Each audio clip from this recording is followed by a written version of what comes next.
வயதில் அசுரத்தரமான ஆட்டம், இந்தியாவின் ஆல்ரவுண்டர் எதிர்காலம். யார் இந்த விப்ராஜ் நிகம்?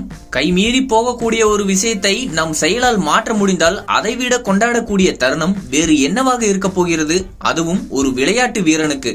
பல்லாயிரம் மக்கள் சூழ்ந்திருக்கும் போது தன் திறமையை நிரூபிக்க முடிந்தால் அதைவிட தன் வாழ்நாளில் சிறந்த தருணம் வேறு எதுவும் கிடையாது. நேற்றைய டெல்லி கேபிட்டல்ஸ் மற்றும் லக்னோ சூப்பர் ஜெயின்ஸ் மோதிய போட்டியில் அதுதான் நடந்தது. மொத்தமாக லக்னோ வசம் இருந்த போட்டியை இரும்பு சங்கிலி கொண்டு இழுத்து கொண்டு வந்தார் 20 வயதே ஆன அச்சமற்ற இளம் வீரர் விப்ராஜ் நிகம். ஆல்ரவுண்டர், குறிப்பாக லெக் ஸ்பின்னர். இடையிடையே பேட்டிங் கிடைத்தால் அதையும் ஒரு கை பார்த்துவிடக்கூடிய இளைஞர். நேற்றைய போட்டியிலும் அதுதான் நடந்தது.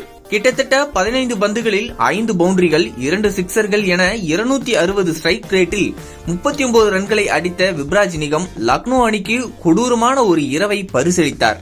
கிட்டத்தட்ட வெற்றிக்கான அனைத்து கதவுகளும் மூடப்பட்ட நிலையில் விப்ராஜ் நிகமின் ஆக்ரோசமான ஆட்டம் டெல்லி அணிக்கு ஒரு விக்கெட் வித்தியாசத்தில் த்ரில் வெற்றியை தேடி கொடுத்தது.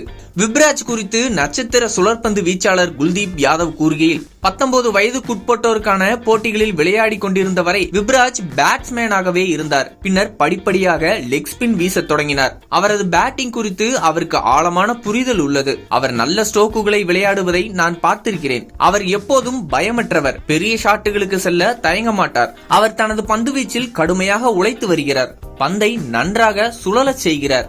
அவர் வாழ்க்கையில் மிகப்பெரிய வெற்றியை பெறுவார் என நம்புகிறேன் என தெரிவித்துள்ளார். யார் இந்த விப்ராஜ் நிகம்?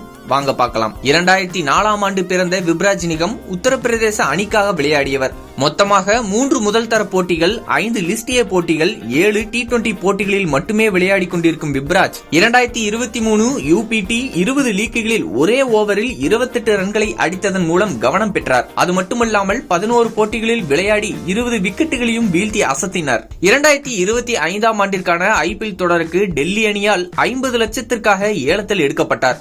அவ்வப்போது அணிக்கு தேவைப்படும் பட்சத்தில் பேட்டிங்கிலும் அசத்தக்கூடிய அவரின் T20 ஸ்ட்ரைக் ரேட் 156ஆக சிறப்பாகவே உள்ளது. சையத் முஸ்தாக் அலி டிராபியில் ரிங் சிங்குடன் சேர்ந்து 8 பந்துகளில் 27 ரன்களை அடித்த அவர் அணி 109க்கு 6 விக்கெட்டுகளை இழந்து திணறிய போது அழுத்தமான சூழலில் களத்திற்கு வந்திருந்தாலும் கூட அசராமல் 2 சிக்சர்கள், 3 பவுண்டரிகளை விளாசி 337 ஸ்ட்ரைக் ரேட்டில் அணியை வெற்றிக்கு அழைத்து சென்றார். மேலும் அதே ஆண்டு நடந்த வேறொரு போட்டியில் 8வது இடத்தில் களமிறங்கி 29 பந்துகளில் 48 ரன்களை குவித்து எல்லோரையும் ஆச்சரியப்படுத்தினார். இத்தகைய சூழலில்தான் IPLல் டெல்லி அணிக்காக களமிறங்கிய விப்ராஜ் முதல் போட்டியிலேயே நம்ப முடியாத ஒரு ஆட்டத்தை ஆடி அணி நிர்வாகம் தன் மீது வைத்திருந்த நம்பிக்கைக்கு நியாயம் சேர்த்துள்ளார். அது மட்டுமல்லாமல் IPLல் தனது முதல் ஓவரிலேயே எய்டன் மார்கமின் விக்கெட்டை வீழ்த்தியுள்ளார். அவரது 2வது ஓவரில் நிக்கோலஸ் பூரனும் வெளியேறியிருப்பார். கைமேல் வந்த கேட்சை சமீர் ரிஸ்வி தவறவிட அந்த விக்கெட் வாய்ப்பு பறிபோனது. எது எப்படி இருந்தாலும் பேட் மற்றும் பந்து இரண்டையும் கொண்டு சாட்டையை சுழற்றி அடிக்கும் விப்ராஜ் நிகம் இந்தியாவின் ஆல்ரவுண்டர் எதிர்காலமாக திகழ அதிகமான வாய்ப்பு உள்ளது. T20 ஃபார்மேட்டில் இந்திய அணியில் விரைவாக இடம் பிடிக்கவும் விப்ராஜ் நிகமிற்கு அதிகமாக வாய்ப்புள்ளது. வாழ்த்துக்கள் விப்ராஜ்.